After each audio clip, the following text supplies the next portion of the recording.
Halo teman-teman, ada saya kembali Aryan Surya, sobat baik kamu dari Pagar Kehidupan di podcast pagi. Sekarang kalau kita pikir-pikir, coba ada nggak sih dalam hidup kita yang selalu membuat kita tuh nggak bisa jauh-jauh dari yang namanya puyeng? Betul. Di bagian depan ini, mohon maaf sebelumnya, saya memaksa kamu untuk jadi sahabat saya yang puyeng. Tapi tenang aja, di balik kata puyeng atau pusing yang saya ajarkan kepada kamu nih, ada petunjuk yang bisa jadi kamu butuhkan. Tapi sayangnya, kenapa ya? Kok nggak ada yang ngajarin? Ini menarik nih. Ini sangat menarik. Yuk kita bahas. Mas, kok bagian depan kita udah disuruh puyeng? Itu maksudnya puyeng tuh gimana, Mas? Apakah kita disuruh jedotin pala ke tembok? Bukan seperti itu maksud saya. Gini, sekarang ngerasa gak sih kalau hidup ini kadang-kadang jadi terasa berat karena ada hal yang sebenarnya gak bisa kita ungkapkan ke orang lain? Benar. Coba, ceritakan kepada saya di komentar. Tulis di komentar. Ada nggak beberapa hal dalam hati kamu yang sampai detik ini pengen gitu kamu ceritain ke orang, tapi entah kenapa kok susah ya buat menyampaikan ke orang lain karena takut mereka nggak ada yang ngerti kamu. Ada atau tidak? Tuliskan di komentar. Nah itu dia. Itu yang akan saya bahas di hari ini sebagai video yang insya Allah seizin Tuhan lagi-lagi daging buat kamu. Gini. Sadar atau tidak, setiap manusia itu punya bayangan. Saya ulangi ya, sadar atau tidak, setiap manusia, kita pasti punya bayangan. Sebentar, bayangan yang saya maksud bukan berarti bayangan yang bisa kamu lihat kalau diri kamu kena lampu, bukan. Bayangan yang saya maksud adalah sesuatu hal yang ingin kita sampaikan bisa kita bayangin dalam pikiran gitu loh. Tapi kenapa ya kalau mau disampaikan ke orang lain kok susah? Karena mungkin ya mohon maaf, pernah gitu kita coba menyampaikan ke orang tapi hasilnya malah membuat kita makin sedih sampai akhirnya merasa tidak berarti. Itu tuh yang saya maksud, kita semua punya bayangan. Sadar nggak kamu juga punya? Nah ini dia. Sadar atau tidak, bayangan-bayangan yang ada di kepala kita, yaitu sebuah masalah yang nggak bisa kita keluarin kepada orang karena takut salah atau karena mereka tidak mengerti, ini loh yang menjadi penghambat kebahagiaan kita dalam hidup. Betul atau tidak? Coba, sekarang kita renungin bareng-bareng. Kalau saya suruh diri kamu untuk bahagia sekarang juga, susah atau gampang? Jujur. Susah atau gampang? Kalau secara jujur diri kamu bilang gampang, alhamdulillah berarti semua video Pagar Kehidupan kayaknya udah kamu tonton nih. Tapi rata-rata, orang yang saya tanyakan pertanyaan sederhana seperti ini, apa jawaban mereka? Jawaban mereka secara jujur ya mas ya, gak gampang mas buat saya. Saya tahu mas, bahagia itu penting. Saya paham bahwa hidup itu harus bahagia. Saya setuju mas. Saya ngerti. Tapi susah mas bagi saya untuk bahagia. Kenapa ya? Nah itu dia. Itu bisa terjadi karena dalam batin kita banyak racun yang ngumpul gak dibuang-buang. Racun yang ngumpul dalam batin kita yang gak dibuang-buang tuh sampai kebanyakan, itu namanya unek-unek. Nah sekarang, saya mau tanya, apakah benar belakangan ini diri kamu mungkin pernah merasa sedih tanpa alasan yang jelas? Coba, kamu gak usah tulis di komentar, renungkan aja. Mungkin kamu jawab dalam hati. Kapan terakhir kali kamu merasa sedih banget tanpa alasan yang jelas? Bahkan pernah mungkin di waktu kamu sendirian gak ada siapa-siapa gitu ya, tiba-tiba air mata menetes dengan sendirinya karena diri kamu mendadak sedih walaupun tidak ada apa-apa yang terjadi. Kapan terakhir kali kamu merasakan itu? Sadar ya, itu terjadi sebenarnya sebuah pertanda loh.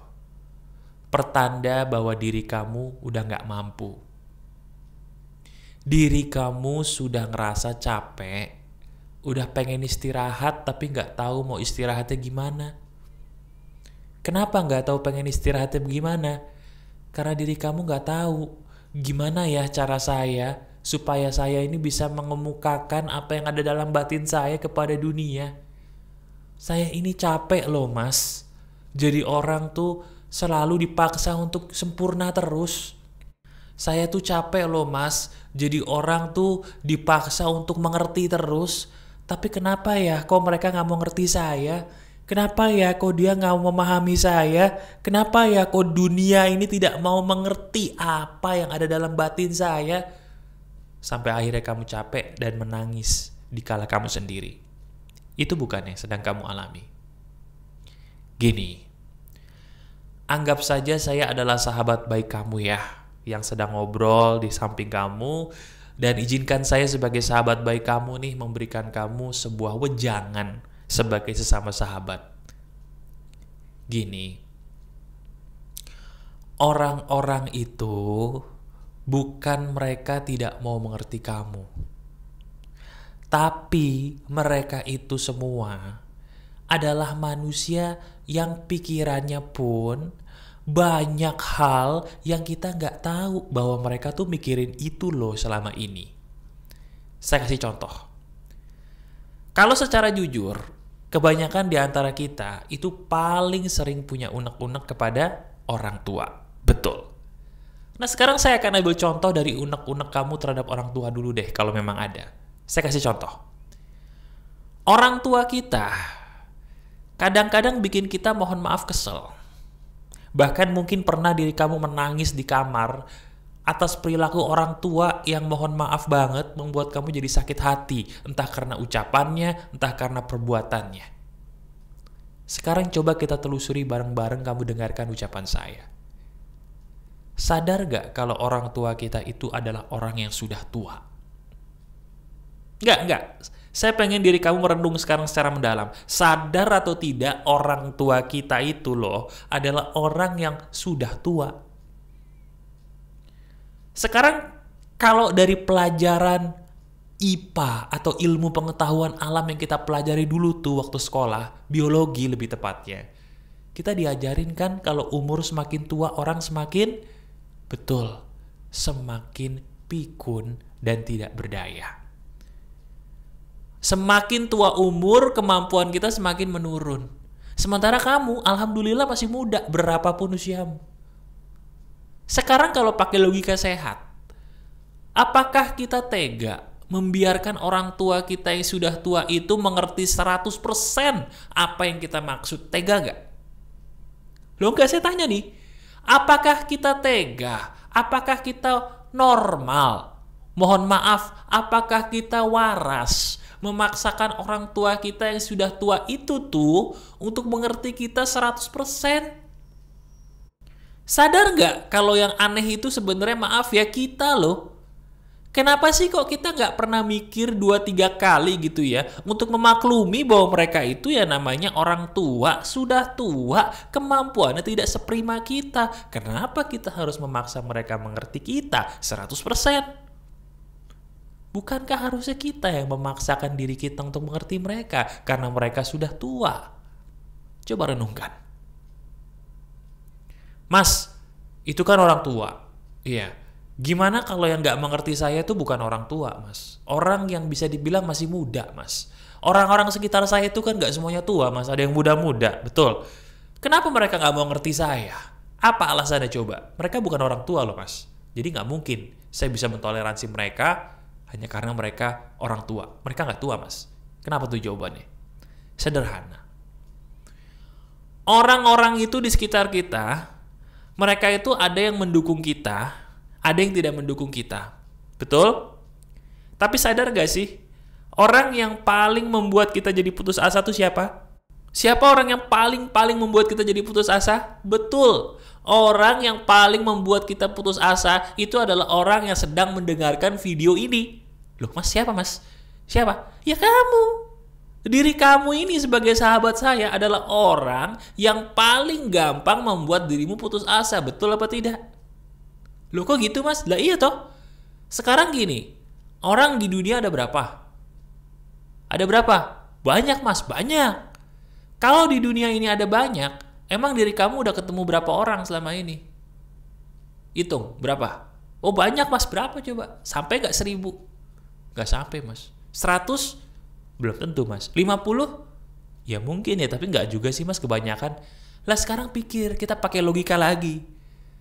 Kita ketemu orang aja 100 belum tentu. Tahu dari mana semua orang itu gak dukung kita, gak ngerti kita? Tahu dari mana sih? Halo? Ya nggak?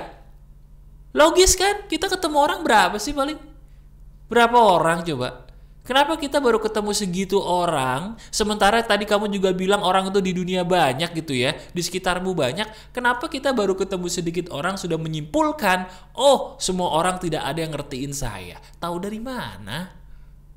Ya abis gitu mas, saya tuh udah berusaha jadi yang terbaik, tapi kok saya diginiin saya. Hey, itu kan baru segelintir kecil orang. Kenapa nggak coba lagi? Coba lagi dong. Banyak orang di luar sana yang belum kamu uji. Uji apa mas? Uji bahwa mereka tuh sebenarnya mendukung kamu loh, bukan tidak mendukung kamu. Sadar nggak? Iya kan? Nah terus saya harus gimana mas sekarang? Sekarang gini. Saya minta tolong kamu lakukan ritual yang biasa saya lakukan ya. Ini ritual penting. Ayo, ini nurut nih. Ini efektif ya. Sekarang coba kamu angkat tangan kanan kamu, angkat tangan kanan. Ayo. Nah, kemudian tangan kanan itu kamu taruh di sebelah pipi kanan kamu. Ayo, nurut dulu. Nah, sekarang usap pipi kanan kamu, usap pakai tangan kanan, diusap ya. Kemudian katakan, diri saya, kamu tuh kenapa sih? Wahai diriku, kamu tuh kenapa sih? Kan masih banyak loh yang sayang sama kamu. Sabar. Semua orang akan tahu siapa diri kamu sebenarnya. Sabar. Orang masih banyak, bukan cuman mereka. Terus usap pipi kanan kamu. Dah. Sadar gak sekarang? Sadar gak? Halo? Sadar gak nih? Sadar kan kita ini lebay? Ngapain coba kita merasa bahwa dunia ini kejam, padahal orang yang baru kita ketemuin tuh baru dikit. Saya juga dulu sama seperti kamu, persis sama. Tapi ujung-ujungnya saya nyadar bahwa ternyata yang membuat hidup saya jadi hitam itu saya sendiri. Saya mikir orang itu banyak. Kenapa hanya karena saya baru ketemu berpuluh-puluh orang, terus saya menyimpulkan bahwa semua orang tidak suka saya. Tahu dari mana sih? Iya kan? Nah terus bagaimana dengan unek-unek saya mas? Unek-unekmu itu keluarin. Tapi dikeluarinnya bukan sama orang. Doa sama Tuhanmu, katanya bertuhan. Iya kan? Curhatnya tuh sama Tuhan, nangisnya tuh sama Tuhanmu. Tapi habis itu hidup lagi, jalan lagi dalam kehidupanmu. Jangan pernah biarkan orang lain harus menampung air matamu. Gak usah. Sadar ya, sadar. Diri kamu itu bisa loh jadi orang baik. Dan ingat pesan saya di video ini yang paling penting. Jangan hanya karena orang-orang yang sudah kamu temukan seolah-olah mereka tidak mendukungmu, lantas kamu berkata dunia tidak mendukungmu. Temukan lebih banyak orang lagi dan uji perkataan saya. Ternyata memang benar mas. Setelah saya ketemu banyak orang, saya menemukan bahwa banyak juga loh mas orang yang ngertiin saya. Dunia itu tidak sesempit yang kita pikir teman-teman. Kalau kita tidak bisa menemukan orang-orang yang mencintai kita, cintai dulu diri kamu. Karena dengan cintanya kita terhadap diri kita sendiri, kita bisa menarik orang-orang yang mencintai kita ke dalam hidup kita. Itu fakta. Renungkan. Masih ada saya, Aryan Surya, sahabat baik kamu selalu dari Pagar Kehidupan. Tetap keep the spirit, keep sharing, and keep loving. Bye-bye.